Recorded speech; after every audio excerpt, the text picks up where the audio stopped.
Podcast number 9, has Boris beaked too soon? Did you get it because of beaks? Oh, yeah. It's a bird. Good goose gag, that is. Yeah, goose gag. But they're getting looser and looserer.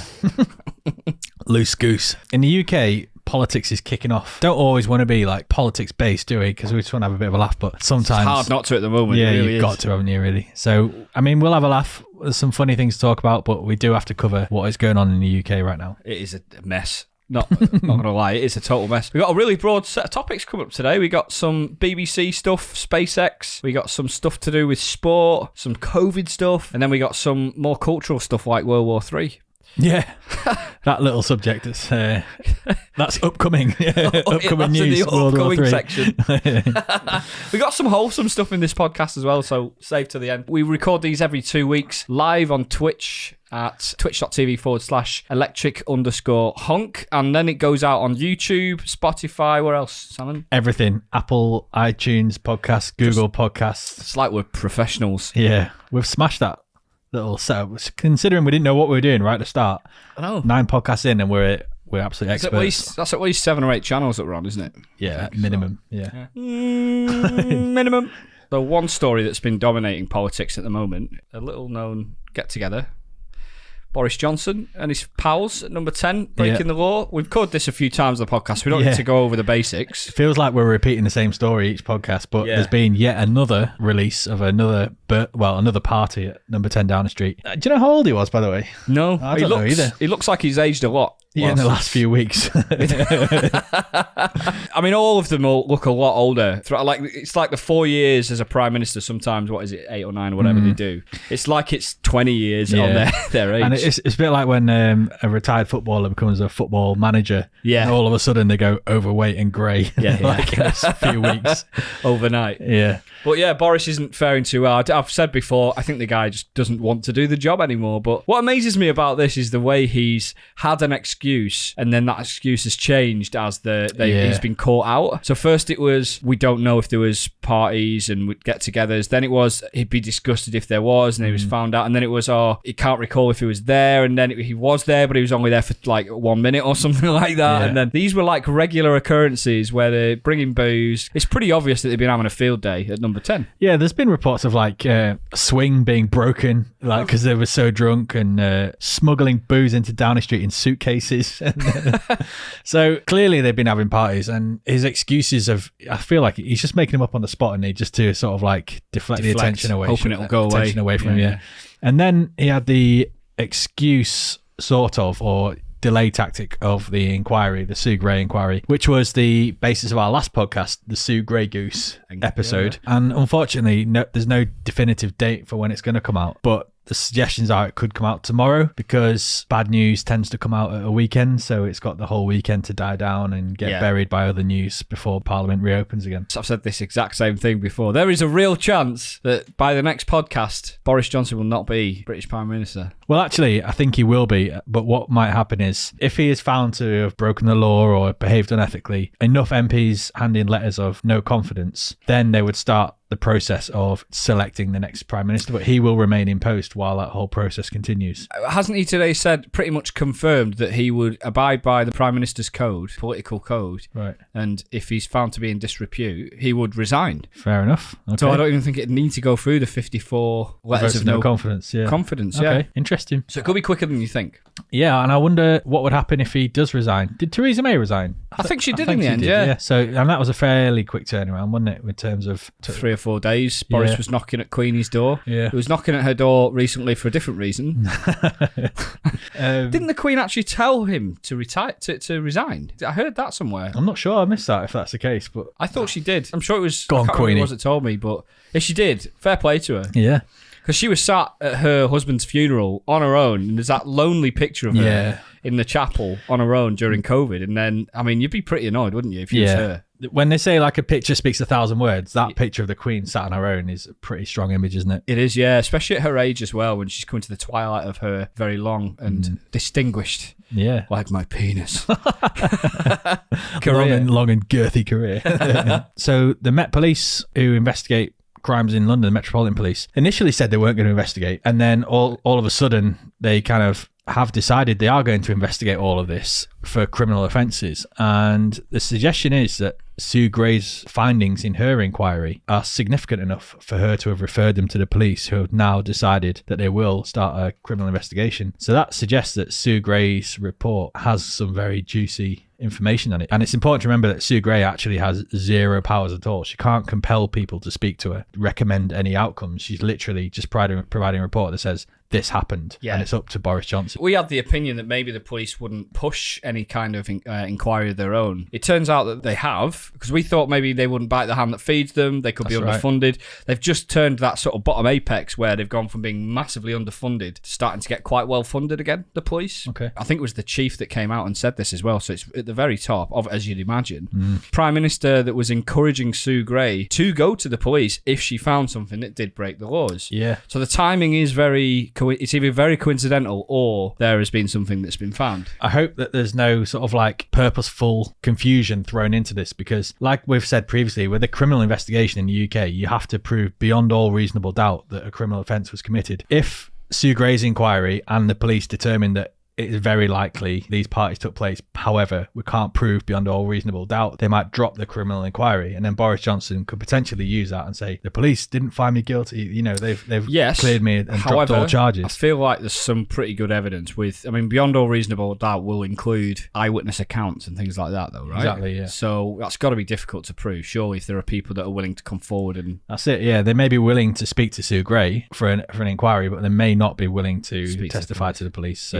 yeah, I just hope it doesn't muddy the waters too much, you know. Like there's also been some other news. There's some like headline news in politics about blackmail this week, and also a politician from the Labour side as well has been in the news. Yeah, so, well, he is now Labour. He was Conservative. And it was at the Prime Minister's questions when all of this birthday stuff came out and Boris Johnson was about to be grilled on it. Just before all of those questions started, Chris Wakeford from Bury South announced that he was defecting from the Conservative Party to Labour. Which is quite a big deal. That doesn't happen very often. I've actually got a bit of view on that, because everybody that voted in the last election really tended to vote on the leaders of the party, didn't they? Like Boris Johnson was the reason people voted Conservative. So and Corbyn was the reason why they voted him as well. Yeah. So if you are a Conservative voter or a Boris voter in Bury South and your MP says, you know what, I'm switching to Labour, you'd be like, hang on a minute, you got no right to do that. I voted for Boris. I don't want you representing Keir Starmer now, the Labour Party. Yeah. Like it's quite strange that MPs are allowed to just switch parties without any sort of like by-election. Do they keep the seat? They do.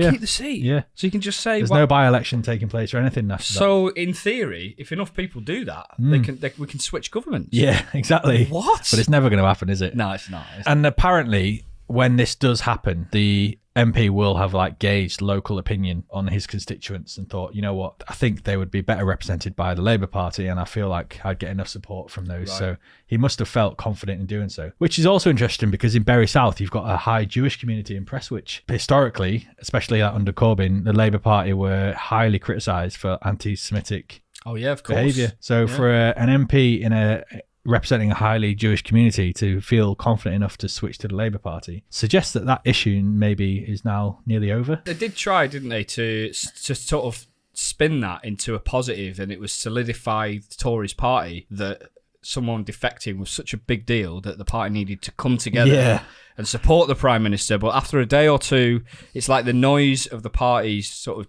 came up to a level again, and then the police, and that sort of died down. So one of my worries actually, and I'm not really red, blue, yellow, whatever. I'm pretty party agnostic, but I don't want Boris in power because I think he's a liar. Just a fundamental thing, really. One of my worries was that he'd get support through him defecting, but that's not been the case. Even though in the first day it looked like that was going to be the case. Yeah, the Tories are masters of spinning things in their own way, and that was probably the only way they could try and do that, and it nearly worked to a degree.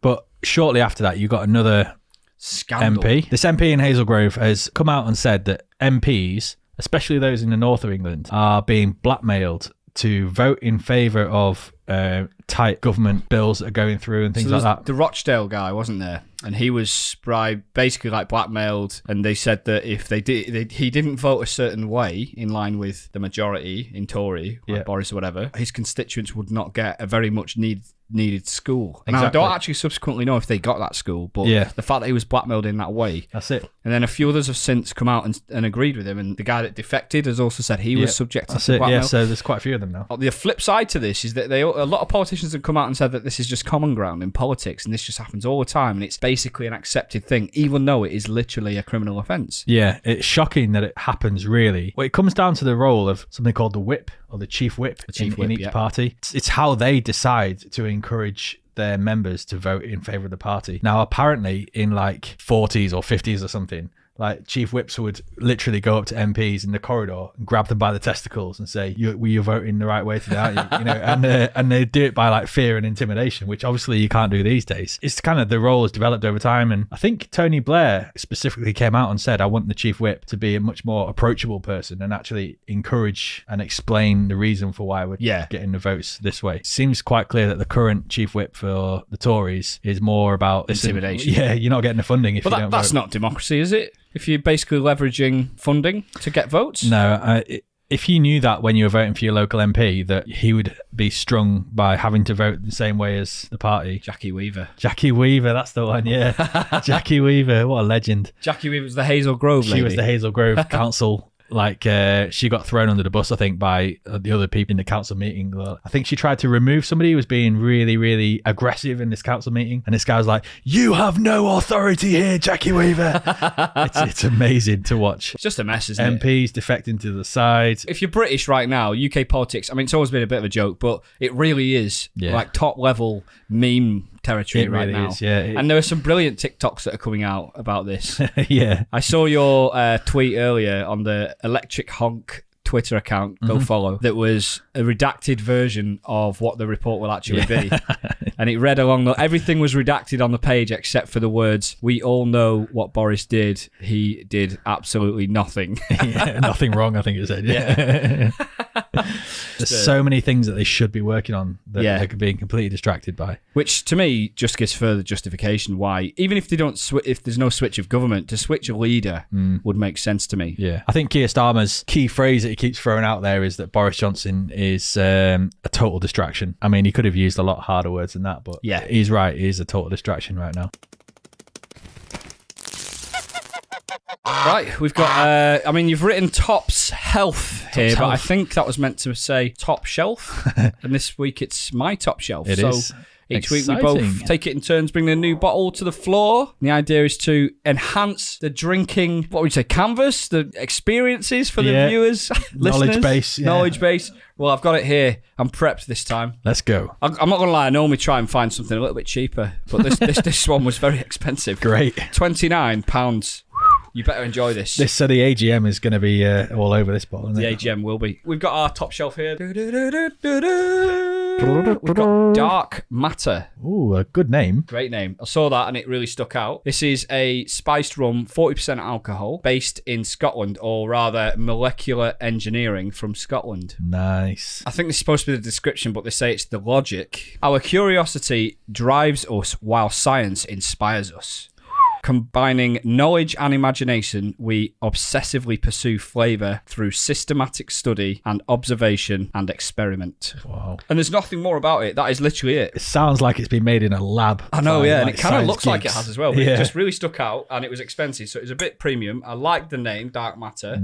So I've got high hopes for this spiced rum. I don't know much about it. I'd like to probably do a little bit more research. Generally speaking, I really like spiced rum as well. I'm a big Morgan spiced fan. Yeah, I like Sailor Jerry's as well. So we're going to give this a little go. I'll just figure out how to get into it. So it's a bit of a stubby bottle, but let's get the sound. Stubbly B. Oh, it's a screw top. What? It still had a little... It did have a little pop to it. Let's see if we can replicate it. It won't that. do it again. Oh, it did a little kind of. Oh, on the nose. That smells very, very good. Very good. Unusual. It's got a very nice smell to it, but it does smell quite I don't know strong. why I just smelled the microphone. I just took a big whiff of the microphone. So dark matter. To me, it had a little bit of a Jaeger bomb smell to it. Yeah, it does a little bit. I think there's an after smell, I think, which is just like pure strength of alcohol, which is Worrying. it's making my stomach shiver a little bit. Cheers, Salmon. Cheers, Machine Podcast D. number 9.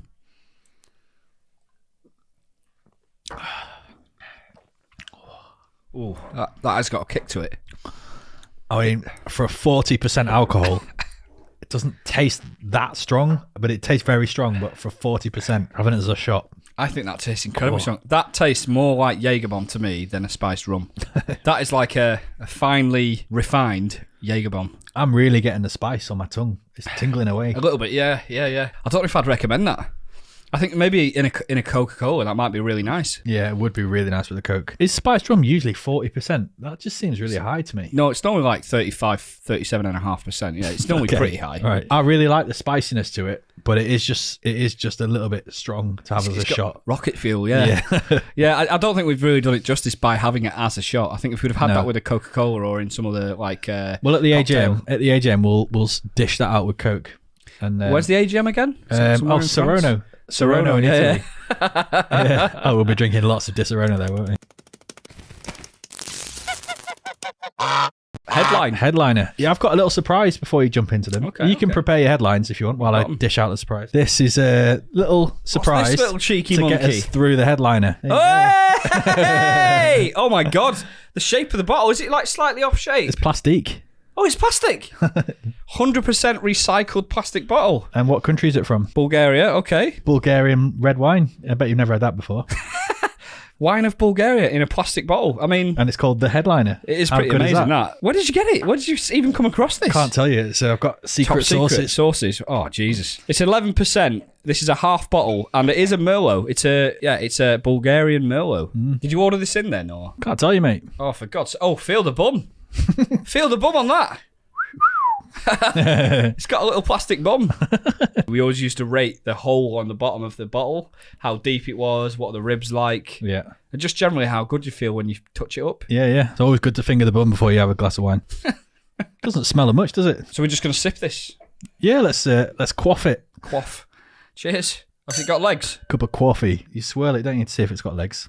I think it's got legs. Yeah, I reckon it's got legs. That's very easy. Maybe it's just going down easy because the spice rum was so strong. But that's a nice, I would, gentle drink. I'd drink that. That's I'm very impressed with that. Thanks for that, mate. You're welcome. Let's do some headliner. The headliner this week. So 3 headlines, ridiculous headlines from around the country. I'll choose what I think is going to be the best one, and Dana will read out the actual story. Family creeped out and scared after sinister clown painting appears in garden.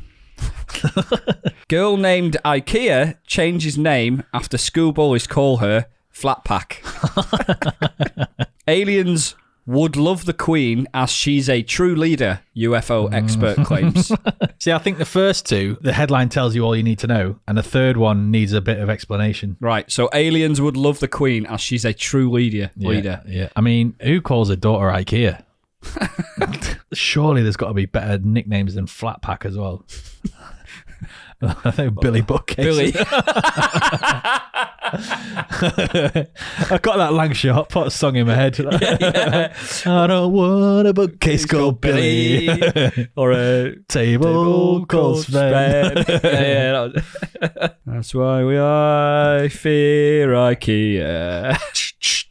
I won't go there again. So this is from the Metro. Reliable news. 26th of January. This was yesterday. Aliens would love the Queen as the true leader has stayed strong for decades, a UFO expert reckons.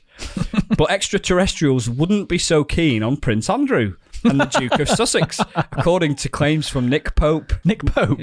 Goalkeeper. Nick's career at the British Military of Defence spanning 21 years, and he spent 3 of these investigating UFOs for the now defunct department. Wow. If aliens are spying on mankind, they'd likely hate how British royalty got themselves bogged down in scandal, he says. This guy sounds like a right kook. I'm not sure what aliens would make of our monarchy, but they'd probably wonder how this mighty, world-dominating institution had got itself bogged down in gossip and scandal, he said. Fair point. That said, I think they'd look at the Queen and see a true leader, staying strong for decades despite the chaos unfolding around her. I think even aliens millions of years ahead of us would respect that. It's unclear where Nick, who now works as a journalist in the US and is recognised as a leading expert on the unexplained, is getting his intel. Comments come as the Majesty stripped the Duke of York's military titles as he faces a civil sex abuse lawsuit in the USA, and then it just goes into a bit more about that. So there you go. Well, respected by the... So he's saying that she'd be respected because she stayed strong despite all of the calamity that's going on around. But has she stayed strong, or has she just been quiet and not got involved? Just quietly mulling along. Yeah. Rolling around, swimming in her pots of gold. I know you mentioned earlier that she said something about that Boris Johnson should resign or something, but... I've not seen the headline. I was told that. But I feel like she doesn't do anything. I don't know how strong she really is. Mate... She's on every single pound coin in this whole country, which means she doesn't do anything. She literally is our currency. Nobody's got any cash these days. It's all electronic. SpaceX is Elon Musk's project, isn't it? Yeah. Putting things in space. 7 years ago, Falcon 9 was released into space. And it was like a two-part thing. And part of it was left up there to measure like solar storms or something like that, or solar wind and things, and it's there doing its job. And then the second part of it, which was supposed to return to Earth, failed and is actually stuck in space, and it hasn't got the energy to break out of the sort of like gravitational pull around the Earth and the Moon. It's been orbiting, doing what do they call it, a chaotic orbit for 7 years. Wow. And now it's on course to actually smash into the Moon in a few weeks. Oh, wow. And so they've predicted an exact date for it, which is March the 4th. So on March the 4th, this basically a rocket that weighs 4 tons is going to collide with the Moon, but it's going to be on the dark side of the Moon. Okay. So we won't even see it, but they're interested in seeing what sort of ramifications it could have, or giving some sort of further insight into this, like below the surface level of the Moon. So I always think about the Moon that it's like really a long way away, but it's actually in space terms, it's basically, you can pretty much spit on it from the Earth. It's very, very close. We should be able to travel to the Moon and back again as a tourist thing. Right now, we should be able to do that where we are in our space kind of technology. Yeah. But because space travel just basically stood still for 40 years, we've not really progressed it since like the 80s. And you know the conspiracy theory about how they'll never set foot on the Moon? Yeah. Like, how hard can it be to be like, fine, we'll send 2 guys up now, like next week, and just prove it. Yeah. But no one does it. Like, let's just send some more people up and get them on the Moon again. But when you look at the computers that they had back in the 70s, it does make me wonder if they really could have landed someone on the Moon. Yeah. But now, if it was so easy, just do it. Just send someone else up. Yeah. Just put the argument to bed. Yeah. But they won't. So that's SpaceX covered. Falcon 9 is a great program. Falcon 9 is basically a system of like a recyclable rocket, and that's just one of the versions of it being used. But it's been used a lot across the space spectrum from SpaceX in their NASA contracts. Right. So, for example, to take cargo up to ISS, International Space Station, and it's even recently done a civil. It's sent normal people up into space as well. Nice. So that's obviously just one of the earlier Falcon 9s that went a little bit wrong. Yeah. They didn't recover the rocket to recycle it and reuse it, and it's going to hit the Moon. So it's quite a cool story to like capture the public's imagination. Yeah, and I can't wait to see the day that it happens. I hope we actually see something about it and feel some sort of impact somewhere. BBC funding is going to be pretty... So Hannah, what's her name? Hawker? Hannah Hawker is a lady from the Czech Republic. Did you hear about this story? No, not heard of her she at all. purposefully contracted COVID-19. And I didn't read the full story, but it was along the lines of her being a musician and wanted to have had COVID to show that she's had it to be able to go on tour properly. She wasn't a very famous musician, but she was like a full-time musician. And that's one of the loopholes, isn't it? Either you've vaccinated or you've got proof of a positive infection sort of thing. And she died of it. Right. But she was a bit of an anti-vaxxer as well. Yeah. So this was and I feel like maybe the press have sort of jumped all... This was quite a big story about 4 or 5 days ago. Yeah. And I feel like the press have jumped all over it because possibly it's a way of trying to scaremonger people into getting vaccinations when those particular people don't want to do that.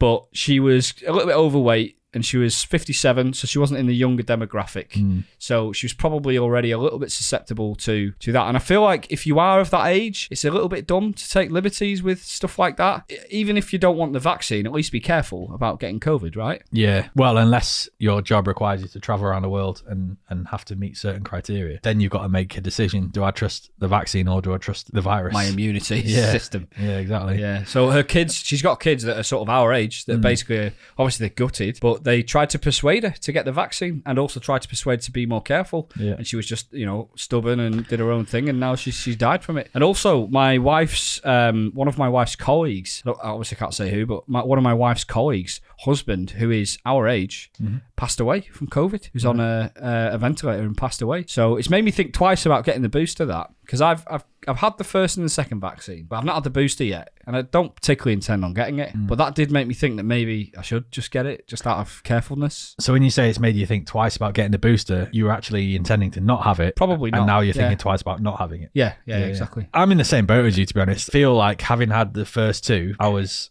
protected. I'd done my part as such, like everybody was encouraged to do when COVID seemed to be at its worst. And now all the case rates are dropping, hospitalizations are dropping. I've seen plenty of people out and about with no masks. In fact, masks are not even mandatory anymore from today, isn't it? From today onwards, yeah, and you can go into work and all that stuff. I'm still of the opinion of not needing the booster for me. And I don't think the booster uptake has been that high in the UK. I think like 57% of eligible people have taken it up or something. What coronavirus has shown us is that vaccines can have slightly different levels of impact on different viruses, and it's obviously, which is something I've felt from the start, it's obviously something that you just need to rely on the experts for, because it's so intricate, so scientific and detailed. Yeah, but you can't break it down to Doris basic. On Facebook said that. Exactly. Yeah. you can't just break it down into what people on Facebook or Twitter are telling you. It's like you need years and years of scientific knowledge and background. I mean, ultimately, people make their own decisions. I'm a fan of not just doing dumb stuff for the sake of it. So if you're going to choose not to get the vaccine, don't then flirt with death by going on tour. You would wait until the pandemic's over, wouldn't you? And you'd be like, you know what, I feel safe to come out again now. Yeah. Or just be more careful, especially when you're at that age. Because she wasn't even like, this Hannah Hawker wasn't denying that COVID existed or anything, wasn't or that it was a hoax or anything. She's clearly like, I know it's a virus, it's going to make me ill, but I'll recover and crack on with my life. Yeah, and she didn't. Yeah. Just moving on from that, well, linked to it is the anti-vax movement, especially anti-COVID vax. Have you heard of something called Substack? No. So I think it's kind Sounds of like a server company, hosting company. No, it's for like authors and writers. So they even bloggers, so they can sell their material. Or people subscribe to be able to read it. Dominic Cummings produces quite a lot of information on there. Oh, wow, okay. So you can pay like however much a month to be able to view all of his articles. And there's a lot of anti-vaxxers or anti-COVID vax people who are very high up in the community that are on Substack, and they get to keep 90% of the revenue that's generated from sales of their subscriptions. Wow. Okay. So that's interesting.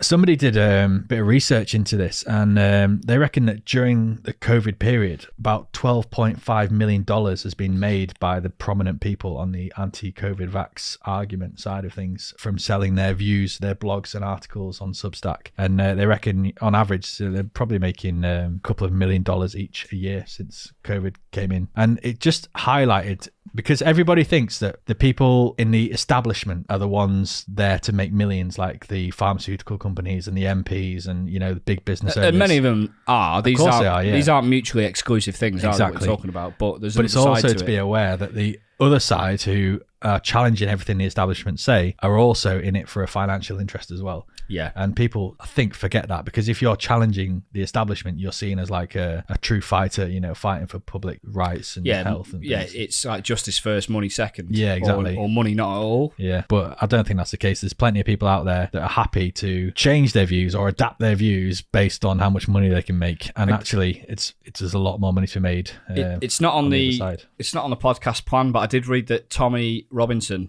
filed for bankruptcy.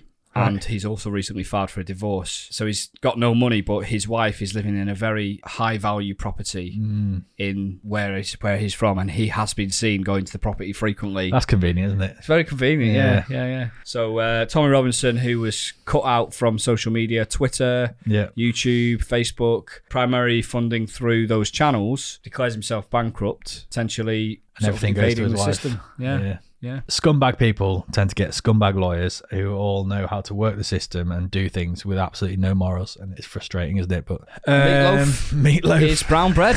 Brown bread. Meatloaf is brown bread. What else needs to be said? Oh, you know what I saw recently was an interview between him and a very, very young James Corden. James Corden looked about 15 years old or something. It must have been like one of his first jobs. Was it skinny James Corden, or was he still a big lad? He was massive. Yeah, right, okay. He was a big fat lad at that age. And he looked a bit shy, James Corden. Right. And Meatloaf was his pure, like, eccentric self. So James Corden would ask, like, what is it you like doing about these shows? And then Meatloaf kind of like sings in his face, and he's like, I love it because I get to meet people like you. James Corden's like, oh, okay. Did you see the one between Meatloaf and Keith Lemon? I've seen that as well, yeah. Where they're singing to each other. Yeah. Oh my God. So good. Meatloaf seems like a great bloke. Yeah. I'd never really given him that much time, to be honest. Yeah, same. But I mean, his songs are iconic. Yeah. You know, everyone knows the big ones, Anything for Love and so on and so forth. But it is sad. But I mean, he was 74. For a big lad, probably a bit unhealthy. He's probably taken lots of drugs in his time. It's probably not a bad age to go. And he died with his family around him, didn't he? He did, yeah. Stuff, so it's a shame, but it happens to us all. It reminds me of a story from an ex-colleague, actually. She'd been to watch the Meatloaf musical that was on for a while, and she absolutely loved it. And for the next couple of weeks, she was listening to the soundtrack of the Meatloaf musical on repeat. And one day she was in the office with her headset on and playing it. Whoa, wait a minute. So she wasn't just listening to it, she was in the office and like fully engrossed. Yeah. That's very different. She was listening to it. So she was the weird colleague in the corner.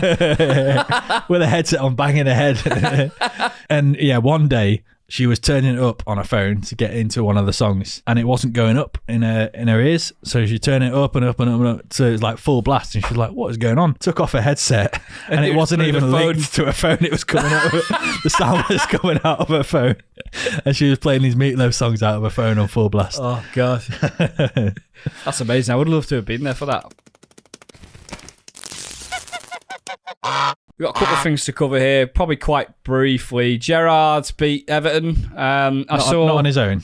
He probably could. Yeah, that's the irony of that one. He's kept himself in pretty good shape so far, hasn't he, Gerrard? He looks like he's maybe not eating crap food and all that kind of stuff. I really reckon he's going to be a quality manager. I'm starting to think the same. I'm obviously biased as a Liverpool fan, but I really am starting to think, because Villa are an okay team, but they are overperforming now. Yeah, and performing really well. Yeah. And interviews as well. He handles himself so well in press interviews and things. He's so clearly authoritative and switched on, and also able to speak to people on their own level. And what a guy. It is like he has just transformed from being a footballer at the highest level to being a manager, like with an incredible amount of potential.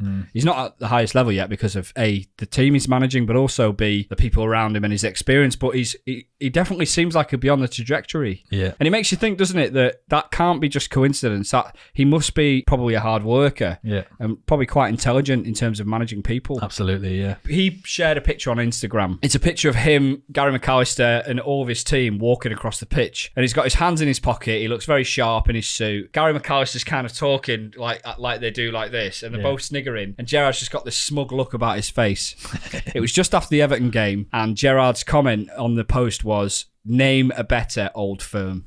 And it just looks like an iconic photograph of him and his team. Oh. Yeah, I mean, as much as I don't want to like him as a Liverpool legend, what a guy he's shown himself to be. You know, there was always that thing about him and Lampard. Can they play together, like two England central midfielders? And then they also become managers at the same time as well. And they're destined to like compete with each other for the rest of their careers. But manager-wise, I feel like Gerrard is a step above Lampard. Way in front, yeah. Because even though Lampard, I thought he was a great player, he's incredibly intelligent. Lampard's smarter than Gerrard, IQ-wise. Yeah. Gerrard was the leader, the focal point of a team for longer than Lampard was. Because Lampard also had John Terry and a couple of other people that were arguably bigger figures. Drogba. Yeah, and he came from West Ham as well, so he adapted to his new team at Chelsea, whereas Gerrard was just Liverpool through and through. Yeah, from the start. So I think that's probably given Gerrard a little bit more confidence. It is nice to watch because you expect him to fail because he's new to it. Yeah. And if Klopp was to leave in the next couple of years, do you reckon it's too soon for Gerrard? Or if you'd have asked me 3 months ago, I would have said yes. If things continue the way they have for the last couple of months with Gerrard, I think he'll glide into that job when Klopp leaves in 2024. Probably uncompeted.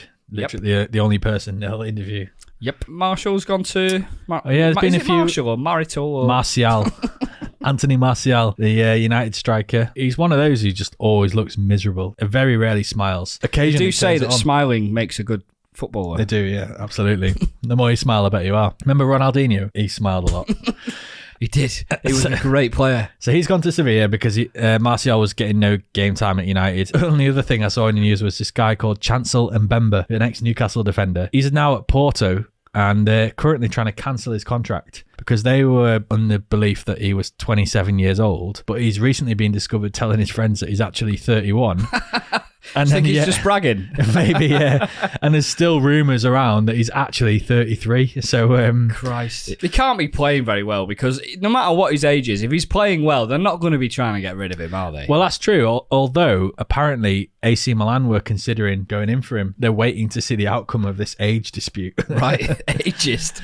Although, it did actually occur when he signed for Newcastle. Newcastle did a bone marrow test on him or something like that to determine how old he was, and they went along with his actual age at that time. I can't remember how old he was. I'm sure there was one where there was a guy that was like 34. He genuinely looked very, very young, but he was actually 34, and he was sort of trying to play himself off as a 22-year-old or something like that. There was one guy who looked about 60 and claimed to be like 17 or something. I think he played for some Italian team. Goose News. You've written Derek. Goose News Derek. I'm very intrigued by this. Where do we stand now with your Goose News jingles? My Goose News jingles. I've ducked out of them now. You've ducked out of them, but you want to put the target on my back. Only if you want to do one. Only if I want to do one. All right. All right. Goose, the pink, lily, the chink. Brilliant. The saviour of the human race. It invented the goosey milk compound. Your turn. Oh, I'm glad Your turn. Your turn. You can't get out of it. That was one song we listened to before this podcast. What was the other song? Goosebye, my lord. Goosebye. We actually did. Lord, Goosebye. We actually listened to Kumbaya before this pod. This is what we play to get ourselves G'd up for a podcast. We need to get my wife up. Popped her head around the door and I can't remember what she was trying to say. I was like, wait a minute, you can't come in. We're having a prayer in here. That's the jingles out of the way. Goose News. Derek. English town mourning Derek the Goose to erect a statue in her honour. Ooh. Watch It residents launch fundraising for memorial after the mysterious death of the much-loved bird. A West Country harbour town famous for its links to an albatross is to erect a bronze statue in tribute to another bird, Derek the Goose. Residents of Watch It in Somerset are coming to terms with the loss of Derek. This place is called Watch It. Watch It. Oh, Watch It. Okay. Watch It. So residents of Watch It in Somerset are coming to terms with the loss of Derek, actually a female who had lived in their harbour for more than a decade. A female goose called Derek. Yeah, female goose called Derek. She's believed to have suffered a violent and mysterious death, but determined not to forget her, residents have launched a fundraising effort for a permanent memorial. Derek had lived among the boats in Watch It Marina since being blown into the harbour by a storm and had been fed and looked after by the town's community ever since. A resident said, "It's devastated the town as I can't think of anyone who did not know about Derek. When she arrived, it was thought she was a boy and so she was named Derek, but when she had a health check, it was discovered he was a she, but we never changed the name. She was well fed. The wine's kicking in. There was a fund at the marina shop you could give to for food. When I went out in the evening, I always had half a Weetabix to tempt her, so she got on with everyone, even the boat cat. Flowers have been laid at the temporary memorial created on the Esplanade by Watch It Marine staff, which includes a photograph of the guardian of the marina. The goose's death remains a puzzle. Derek regularly slept on the town's slipway at low water, and an early morning dog walker reported seeing the bloodstains and a pile of feathers, though no body has been found. Chris Moisier, the owner of Tropiquaria Zoo in Somerset, was brought in to investigate and confirmed that the feathers and the remains were those of a goose. Moiser, a former lawyer, suggested that a fox could have gone for Derek, but said that residents would have to be content with an open verdict. Fox sounds like a pretty viable excuse there. I say excuse, I mean explanation. Yeah, I reckon a dog walker, maybe even the one that discovered the pile of feathers. Yeah. Their dog went loose, killed the goose. Oh, right.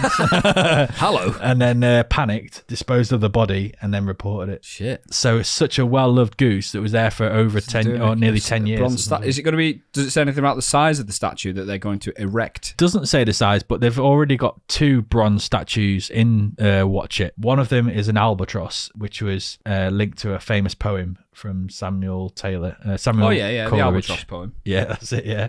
And I can't remember who the other one is. But so they're going to add a third. This will be their third statue, 2 of which are birds. Yeah, Derek the female goose Wow. will be the third. That's pretty amazing. It's a good story. I just want to say this will loosely link into next week's headliner. Nice. I am very much looking forward to, and I'm bigging it up, which means it will probably be shit. But yeah, next week's headliner, I'm looking forward to that one. Headline is me next week. Not headliner, pork Scratch. scratchings. Okay. Yeah. On the Derek the female goose, there is a fundraiser. They're trying to raise a certain amount to pay for the statue, and it's still ongoing. So we can stick it in the link. We'll share the link, yeah. And on Twitter. We'll donate, and we'll get everyone else Derek to the donate. Goose. I might donate to that. I'll definitely donate to it, 100%, yeah. And my comment will be twitch.tv/.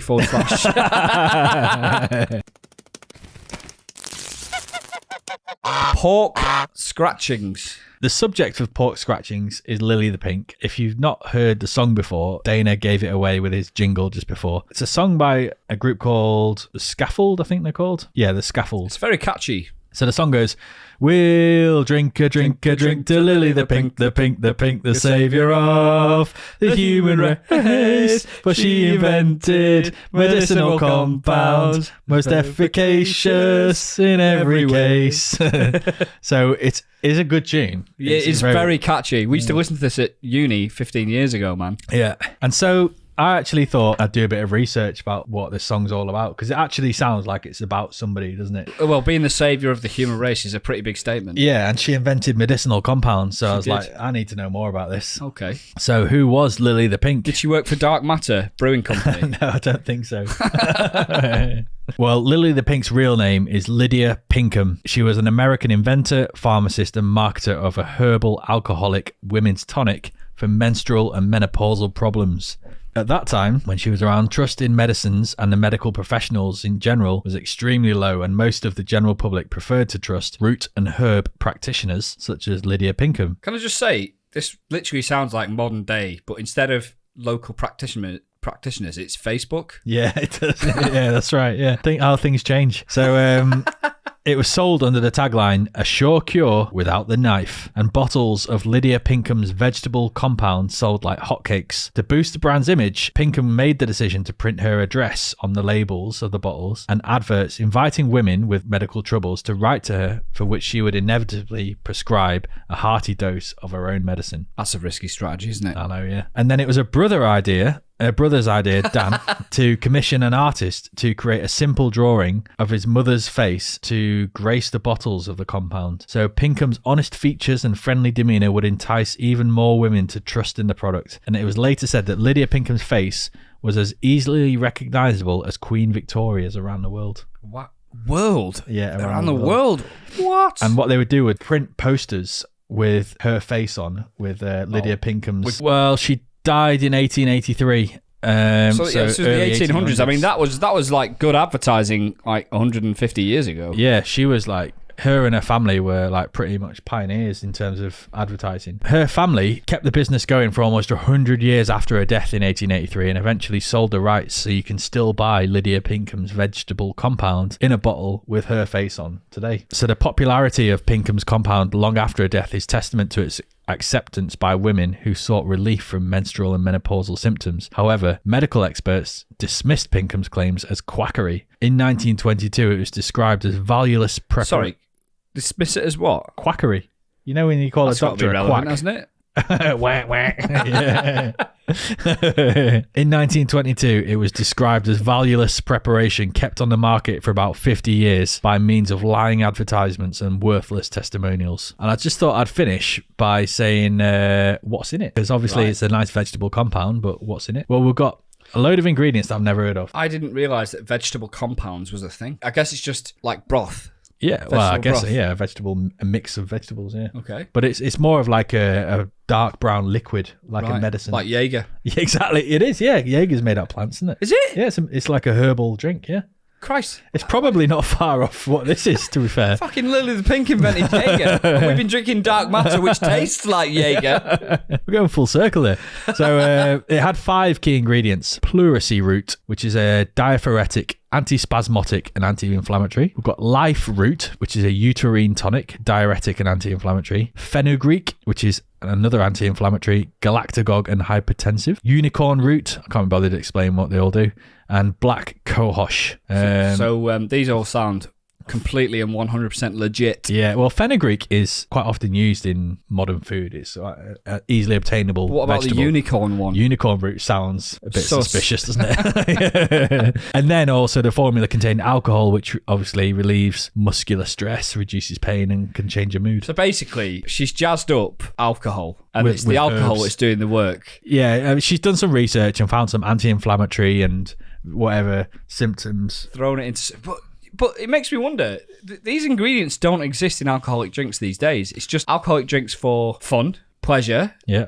or medicine. And you do get medicinal medicine. Not Yeah. medicinal, like Medicinal vegetable compounds. medicinal compounds. Is it I can't remember what they call it. Homeopathy. Yeah. Which is primarily like medicinal. Plants and stuff. Yeah, but not with alcohol. So it makes me wonder if someone like Brewdog, for example, masters of marketing, were to come along in a modern day, world Yeah. with some type of product like that. Maybe even, I know it's probably got its rights, they'd have to pay for the rights, but maybe even based on her image or name, maybe they could be quite successful. I tell you what, if I went to a bar and I saw a herbal alcohol that had plenty of health benefits like anti-inflammatory and all this sort of stuff, I'd give it a go. Yeah. And if it was nice, I'd probably drink it quite often. So she was onto something back then, wasn't she, really? 2 little things before we finish on this. An original folk song about Lily the Pink was written in about 1915, which really took off during the American Prohibition years of 1920 to 1933. And it quickly became one of the favourite drinking songs around America. So that chorus of "We'll drink a drink a drink."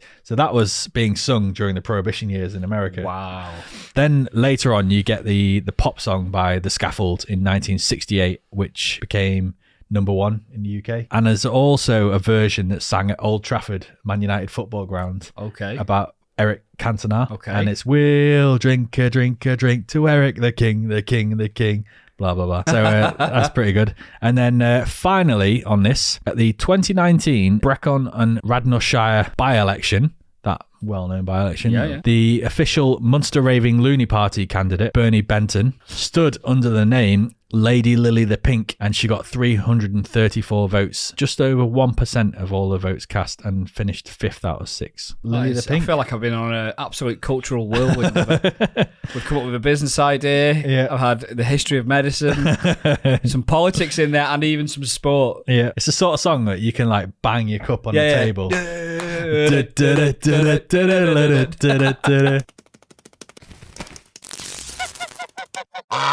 I love the next section on our board.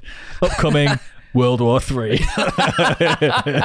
Is everyone ready for World War III? Because it's about to happen. Get building your bunkers. It's not too late. Russia is tickling the ball sack of the Ukraine right now. They really are. They've got 100,000 troops just sat there waiting to just walk in to the Ukraine. And actually, according to satellite images of like Western allies, the numbers on the border are increasing like daily. they're not going down at all. It's just constant increase of army. It's not looking good, is it, for Ukraine? No. I mean, I think the US have sent like a crate of missiles to them or something like that. It just sounds like a token gesture, to be honest. It's quite scary, isn't it? And I think they've tried multiple different approaches of negotiating their way out of this to try and de-escalate. The Russia seem dead set on it, don't they? It's like, we're taking it. Yeah, it's weird. I mean, one of the things that we're trying to do is say, right, okay, for us to de-escalate, the West, essentially NATO and Europe, has to promise that Ukraine can never join NATO. Yeah. Which is weird, because it's basically like saying, we will not invade them if you promise that you make it easier for us to invade them. Exactly, yeah. I don't and get also, it. While they're not members of NATO currently, they're still getting support from the whole of the West anyway. So they're almost, in effect, members of NATO, or at least being backed by NATO. So what difference does it really make? The whole point of Europe, really, is to keep peace on the continent. Unlike Germany and unlike the Soviet Union 70, 80 years ago, this time, if Russia, essentially the Soviet Union, goes to war with a country within Europe, the difference this time is there is solidity.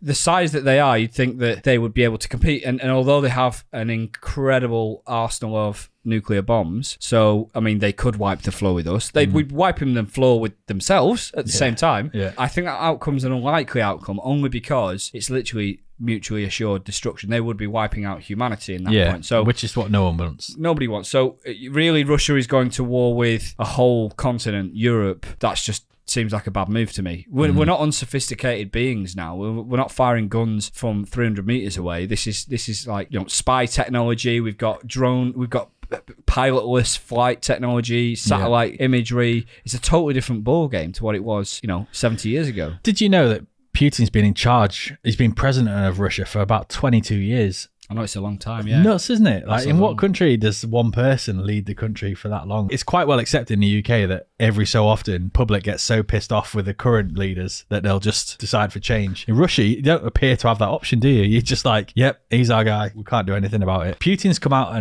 and said openly his aim is to reunite all Russian-speaking countries. So after he's done Ukraine, has already annexed Crimea.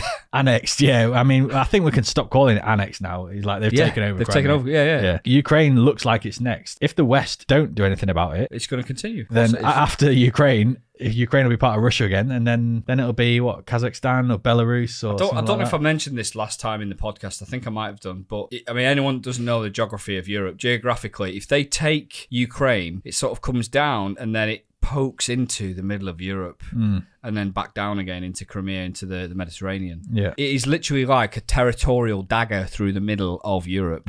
Territorially speaking, if they take the Ukraine, all of it, they have got a strategically significant advantage on Europe. Yeah. If you imagine that Russia did get that far and they have reunited all of the old Russian-speaking countries and they've effectively rebuilt the USSR.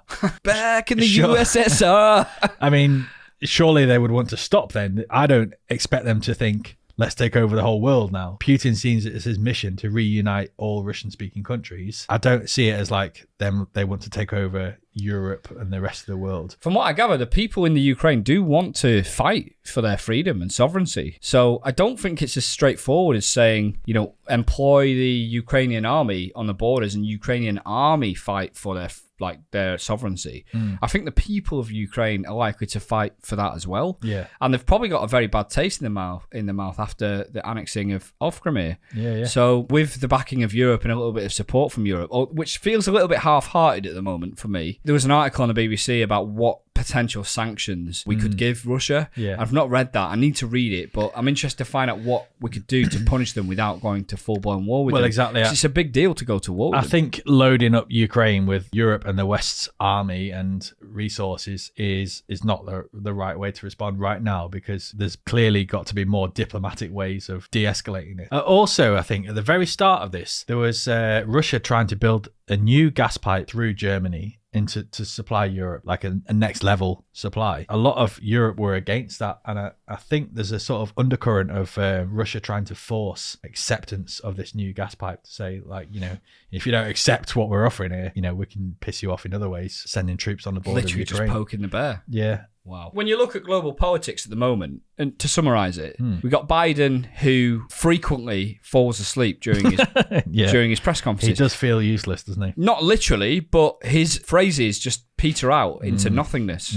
This is a guy that clearly isn't fit to be president, and he comes off the back of President Trump, who, similar age, a lot more zest for life, seems a lot more switched on, but his values were questionable, you could say, very selfish, and that's America. Then you've got the UK. We've got a lot of corruption going on in the UK at the moment, and seemingly a prime minister we cannot shake. Yeah. And then you've got Putin at the table, who's essentially trying to push, one way or another, 40s and 50s mentality of territorial war. We're not in a great place, really, I think. It's quite scary, isn't it? Nationally, internationally. It is quite scary. And the thought that we literally could have like blackouts in this country is the sort of thing you would never, ever have expected in our lifetime. It's so different now, because the blackout isn't just can't heat yourself where you can put a jacket on. It's you can't do podcasts or anything. You can't tune into the podcast of Electric Honk. Roughly speaking, every other Thursday when we can be asked to turn up. And that's a big deal. It is, yeah. So we can't let people down. If there is a blackout, we'll find a way of doing it. And we'll use a dongle. We'll use a dongle. We'll come to you with a candle. And we'll replay the podcast. I already live. know what TikTok I'm going to make out of this. Salmon describes how the Electric Honk podcast would function in World War III. We'll take it on tour with a candlelight.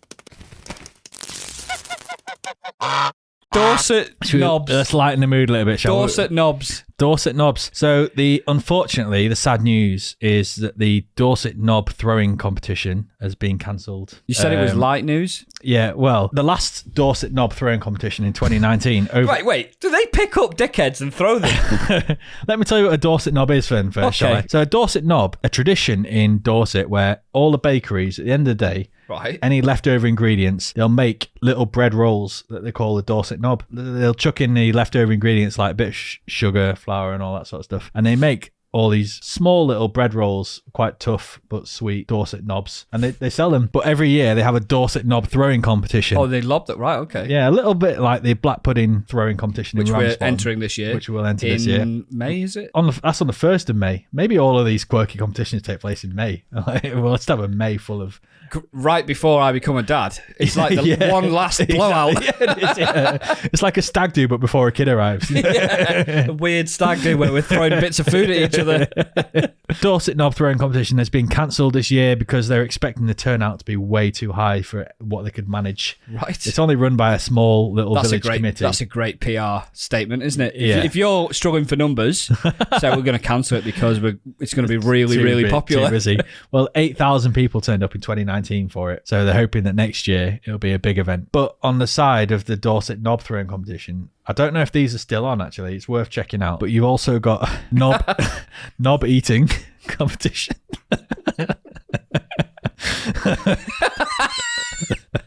Wait. But it's not the Dorset knob. Yeah, there is. It is the Dorset knob. It's the Dorset knob eating competition. You've got the Dorset knob painting competition. You got the Dorset knob and spoon race.